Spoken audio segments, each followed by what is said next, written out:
السلام عليكم. هحضر النهاردة فطيرة ست كريمة الترند الجديد. بس هي بصراحة الفطيرة دي من زمان بنشتريها من الفطاطري، بس دلوقتي زودوا لها كريمة وفاكهة وصوصات كده لوتس ونوتيلا، لكن هي في الأساس بتاعة الفطاطري ومعروفة من زمان.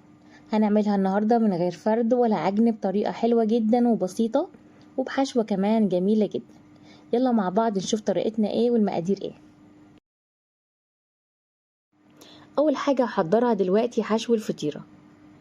معايا هنا 3 اكواب حليب و3 معالق من النشا و3 معالق من دقيق السميد اللي هو دقيق البسبوسة ومعلقتين كريم شانتيه ونص معلقة كده من الفانيليا.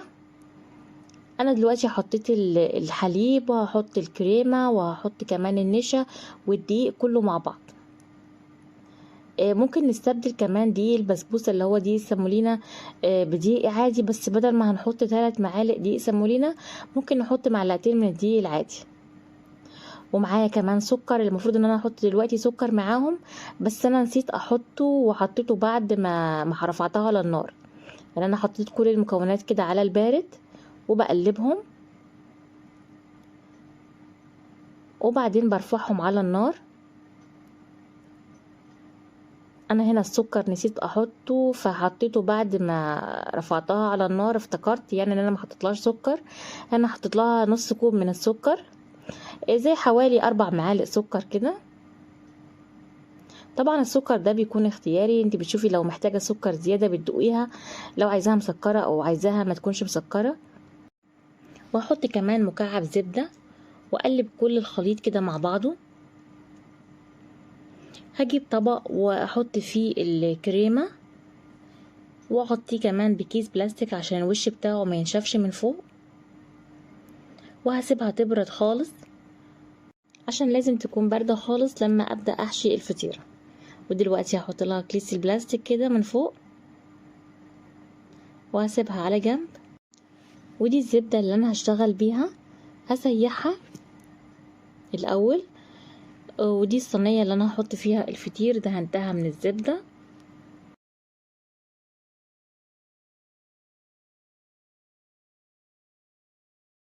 ودلوقتي بجيب اول ورقة للجلاش وبدهنها زبدة. الفطيرة الواحدة هتاخد معايا تقريبا 4 ورقات، يعني 3 ورقات فوق بعض، وفي الورقة الرابعة دي انا هحطها كده في النص عشان تمسك معايا الحشو.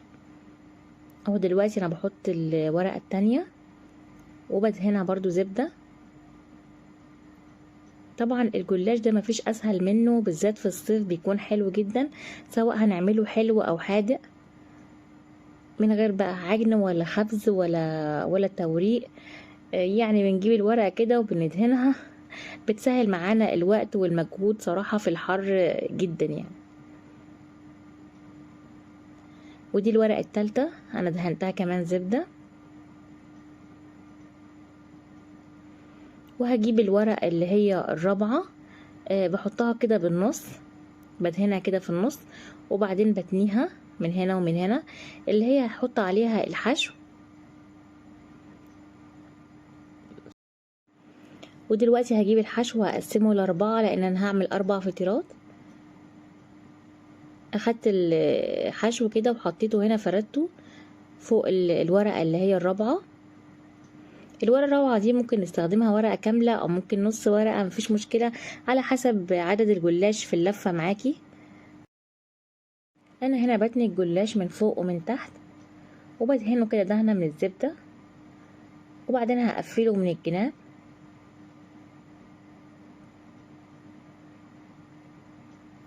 ودي اول فطيرة اعملها.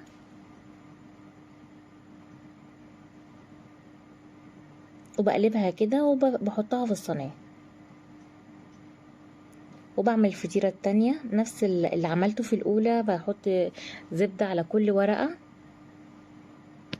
وبتنيها من فوق ومن تحت وبحط لها زبدة وبعدين بتنيها من الجناب. وانا بشتغل دلوقتي في الفطير مشغله الفرن مسخناها يعني. طبعا انا اي حاجه مخبوزات كيك اي حاجه بنشغل الفرن قبلها بنسخنها. ودلوقتي بعمل الفطيرة التالتة. الفطيرة دي يعتبر حجمها وسط، لو حابين ان هي تكون اكبر من كده شوية ممكن نقسم لفة الجلاش على فطيرتين بدل 4. بنجيب 4 ورقات زي كده فوق بعض وبندهنهم بالزبدة، وبنحط الحشو في النص كده، بس الحشو طبعا بيكون اكتر من كده وبيكون عريض بعرض الورقة كلها. بنتني بس الطروف من فوق ومن تحت ومن الجناب، وعليهم 4 ورقات تاني برضو نفس الوضع بندهنهم وفوق بعض كده وبنتنيهم من تحت، وبنحطها في الصينية. بتبقى فطيرة كبيرة خالص بكبر ورقة الجلاش كلها، ده لو عايزين حجمها يكون كبير يعني. ودلوقتي هحط الحشو في النص. الفطيرة دي انا عكست، حطيت ورقة الجلاش كده بالعرض وحطيت الحشوة كده في النص، وهتنيها من الجناب وبعدين هتنيها من فوق وتحت. ودي الفطيرة التالتة هحطها في الصينية. انا هحط الفطير كله في صينية واحدة كبيرة، انا مقاس الصينية تقريبا 30 في 40. ودي الفطيرة الرابعة، اخر فطيرة خلاص خلصتهم. بصوا بجد ما بياخدش وقت خالص معانا. وحطيتهم في الرف الوسط على درجة حرارة 180، اخد تقريبا معايا من تلت لنص ساعة. وهدهن وشهم كده من فوق زبدة، وده شكلهم هما في الفرن. هما مش محتاجين يتحط عليهم اي حاجة، يترش عليهم سكر بس كده ويتاكل. بعد ما خرجت الفطير من الفرن وهو سخن كده حطيت له شربات بارد. الشربات ده عبارة عن كوباية سكر وكوباية مية وعصرة ليمونة ورشة فانيليا، سبتهم يبردوا خالص وبعدين بحطهم على الفطير. طبعا ما ينفعش نحط الشربات سخن والفطير سخن لان ممكن يتعجن، لازم الشربات هنا يكون معايا بارد. ودلوقتي هحضر لكريمة التزيين اللي هحطها من فوق. معايا نص كوب كريم شانتيه خام ومعلقتين سكر ونص كوب حليب متلج، ضربتهم بالمضرب مع بعض وده شكلهم. لو عندك برضو باستري كريم ممكن نحط عليه بمعلقة بيدي طعم حلو. ورصيت الفطير في العلب البلاستيك دي، زي ما قلت لكم هي بصراحة تتاكل زي ما هي كده من غير اي اضافات، طعمها حلو جدا. وحطيت الكريمة في كيس حلواني وهبدأ ازينها بالكريمة.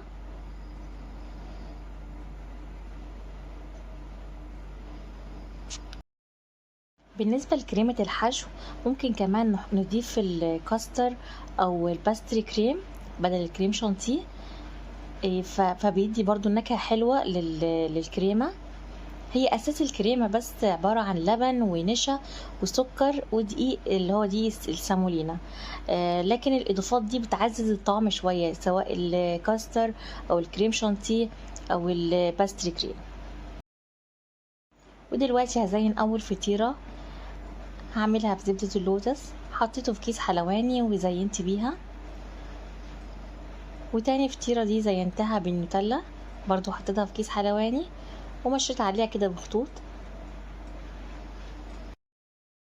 تالت فطيرة دي حطيت لها صوص فراولة، لو عندك فراولة طازة وموز اي فاكهة ممكن نحطها عادي مفيش مشكلة، بس انا كان عندي الصوص ده فعملته وحطيت برضو صوص مانجا على الفطيرة الرابعة.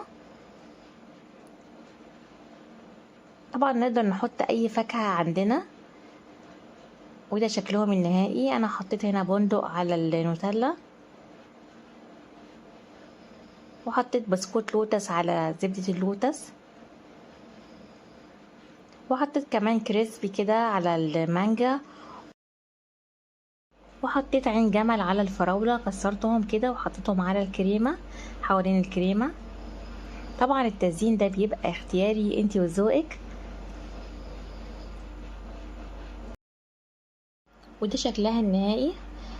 تقدروا تحطوا اي صوص تاني، ممكن مربى حليب كمان او اي نوع فاكهة، مش لازم مانجا وفراولة بس هي بصراحة بتتاكل من غير اي اضافات، يعني من غير اي صوص او كريمة، هي طعمها لوحده كده الفطيرة من غير اي حاجة طعمها حلو.